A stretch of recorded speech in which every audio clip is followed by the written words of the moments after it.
And now, moving on to the Lifetime Achievement Award from the Merchant Trade, I'd like to invite Liam McAvoy from Telfords, who's going to read the citation for the award winner. Liam, could you come to the stage, please?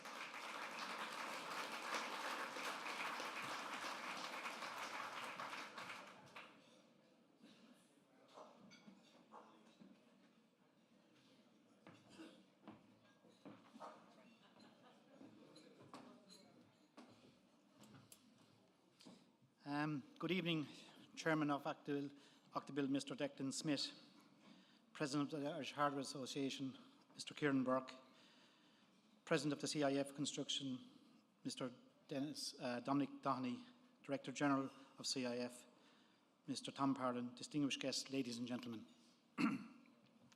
I'm delighted to have been asked by Octabuild to present the Lifetime Achievement Award tonight. The company this person was involved with was established in 1885 in his small hometown of Mountrat in County Laois, and it's still going strong today. He began his career working as an engineer for Waven. However, due to family circumstances, in 1972, he, with the help of his brother, took over the running of the family business with their late mother. The business started out as a general merchant store selling farm supplies, hardware, grocery, included a garage and a sawmill, and it went on to become one of the main builders' merchant supplies in the Midlands.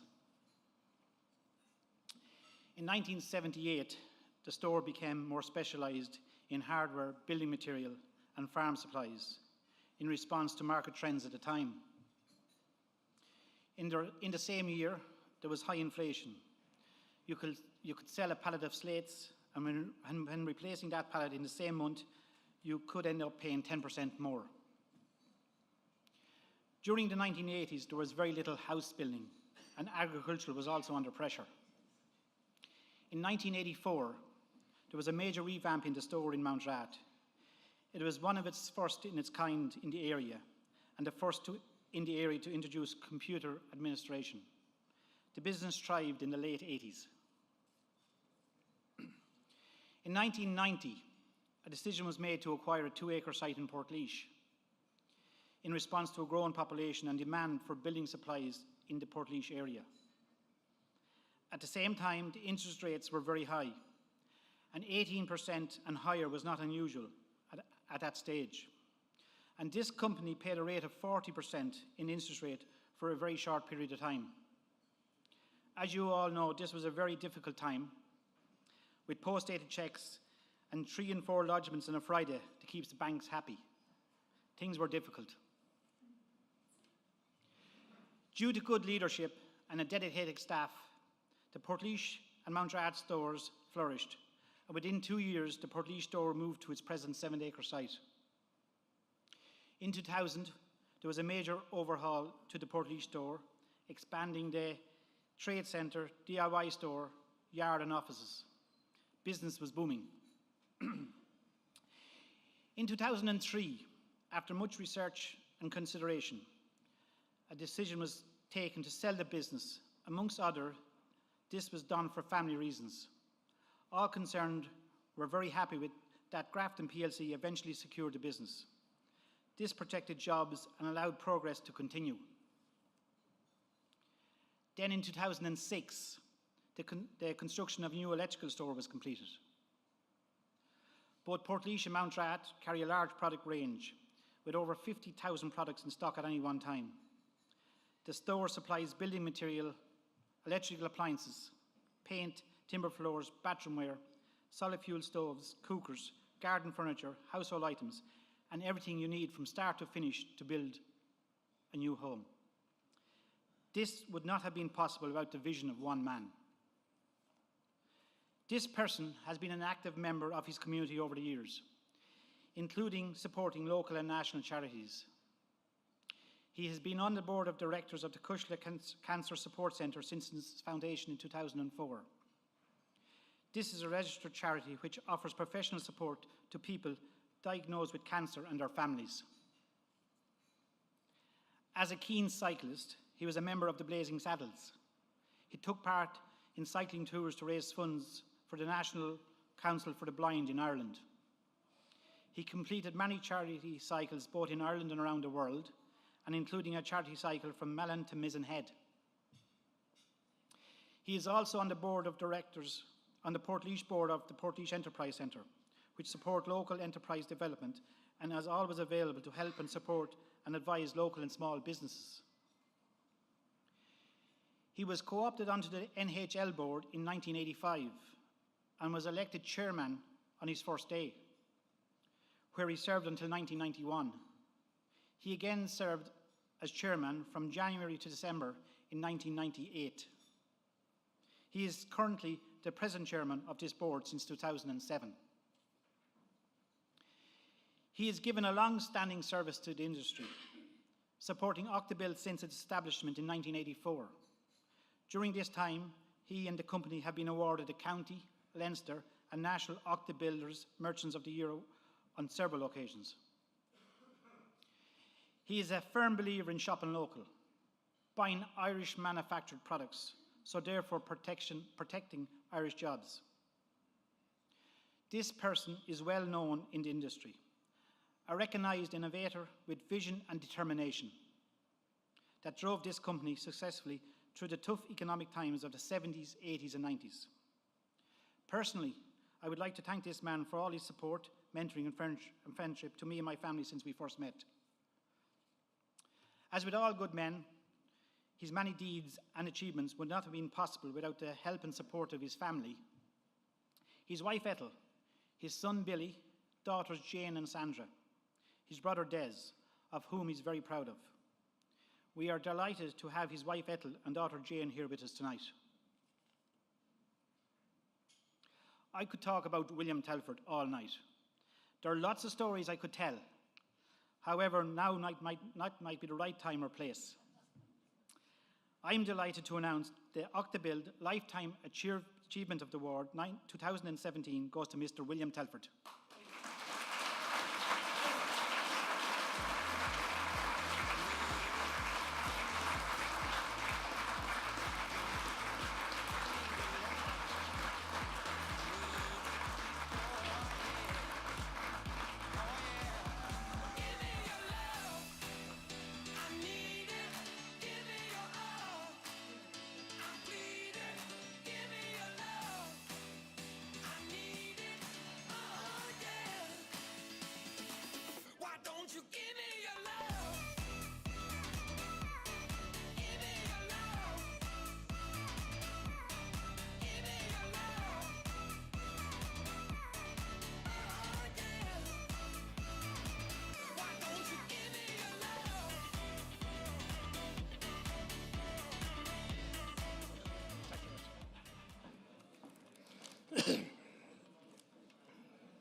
Chairman of Octabuild, Declan Smith.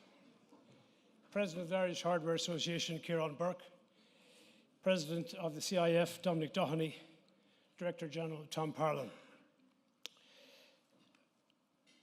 Guest of honour, builders, merchants, their staff and friends. Ladies and gentlemen. Liam, thank you very much. I never heard you saying that before, over 20 years. I just have to briefly say that I first met Liam when we were opening our branch in Portlaoise in 1990, and we advertised, like Wavin, for a young man to run the branch. He came to what I thought was an interview, but he arrived with a large folder with documents and questions and a large calculator, and he interviewed me. But I'm happy to say that after 20 years and all the ups and downs of business, we're still friends. And any little success we achieved was a team effort with my brother, as you mentioned, Des, with Liam, and with our dedicated staff, some of whom are here tonight. Just preparing a few words to say, I was sitting beside Ciarán Burke and Declan, and I asked them how I was going to go about this. And they said, look, be short, and maybe there might be some little bit of advice that you might be able to share with everybody. Now, giving advice is a tricky assignment. I remember some years ago, a teacher in one of the local colleges asked me, would I come to speak to a class? This was a class of mature students, and it was one of those back-to-work classes. You know, preparing CVs and interview techniques and so on. So I gave my little speech anyway and all the rest at it, and then I said, anybody got any questions? So a middle-aged lady at the back put up her hand and she said, sir, could I ask you, if we send our CV into businesses at it, whether they have an opening or not, should we expect to get a reply? Oh, I said, of course, absolutely. I said, it's very bad practice for any business not to reply to you. It's very costly for you to prepare CVs, it's a lot of work, and it's very bad manners. I said, how's that? Well, she said, I applied to your business a month ago and I heard nothing. We had one other occasion at it where we had a business in a town that I won't name. At the time, it wasn't going great, and there was a very high staff turnover. So I went down to give the famous bit of advice anyway, not in great form. I arrived into the yard, and we had a chap who was filling a skip with rubbish in the corner. And there was another fellow beside him, leaning up against the skip, smoking a cigarette. So I jumped out of the car and I went over to him. I said, put out that. So reluctantly he did. And I said, if I catch you at that again at it, you're fired. You'll be out of a job. And I said, also, give this fellow a hand. And he said, but. I said, but nothing. Give him a hand. Get on with it. He said, but. I said, but nothing. And I said, look, chewing gum. I said, get rid of that chewing gum. And he said, but. And I said, what? He said, but I don't work here.